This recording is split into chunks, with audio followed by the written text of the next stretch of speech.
ডিম আগে না মুরগি? হাসির ছলে অনেকেই একে অন্যকে জিজ্ঞাসা করে থাকেন। তবে ভালোভাবে সিরিয়াসলি এই বিষয়টিকে নিয়ে অনেকে মাথা খাটিয়েও এই জিনিসের কোনো সমাধান করতে পারেননি। এই ধাঁধার সমাধান করতে গিয়ে বহু বিজ্ঞানী থেকে সমাজতত্ত্ববিদ হিমশিম খেয়েছেন রীতিমতো। কারণ যুক্তি দিয়ে এই রহস্যের সমাধান করা কার্যত অসম্ভব। অনেকেই এই প্রসঙ্গে দার্শনিক ভঙ্গিতে জানিয়েছেন এই প্রশ্ন আসলে অনেকটা বৃত্তের মতো, যার আসলে কোনো শুরুই নেই। সম্প্রতি মার্কিন যুক্তরাষ্ট্রে এই ধাঁধার সমাধান মিলেছে। এক ওয়েবসাইটে প্রকাশ পেয়েছে আসল সত্য। মার্কিন সাংবাদিক রবার্ট ক্রুলউইচ এই জটিল ধারণার তথ্য জানার জন্য রীতিমতো গবেষণাই করে ফেলেছেন। কাটিয়েছেন অনেক বিনিদ্র রজনী। তারপরেই মিলেছে এর উত্তর।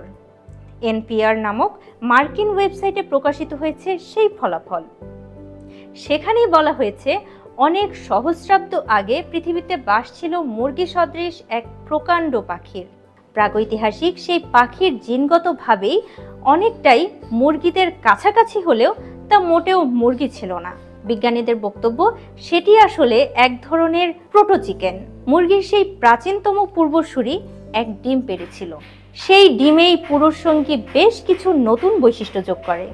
এরপর আরও কয়েকবার বেশ কিছু মিউটেশনগত পরিবর্তন ঘটে, যা তখনকার সেই পুরুষ কিংবা মহিলা মুরগির জিন থেকে বেশ কিছুটা আলাদা। নতুন প্রজাতির সেই উৎপন্ন পাখি হলো আজকের মুরগির আদি এবং প্রকৃত পূর্বপুরুষ। এরপর কয়েক হাজার বছর ধরে পৃথিবীর সঙ্গে মানিয়ে নেওয়ার জন্য আরও বহুবার মিউটেশনগত রদবদল ঘটে। প্রথম যে মুরগি সৃষ্টি হয়েছিল সেই মুরগির সঙ্গে হয়তো আজকের এই মুরগির প্রচুর অমিল। মিউটেশনটি ডিমের মধ্যে ঘটে যাওয়ার ফলে সেই আদি মুরগিটির উৎপত্তি হয়েছিল। তার মানে ডিমটির আগে কোনো মুরগি ছিল না।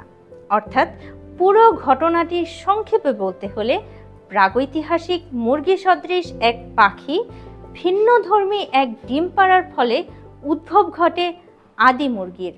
তাই মুরগির আগেই ডিম এসেছে, ডিমই আগে, মুরগি নয়।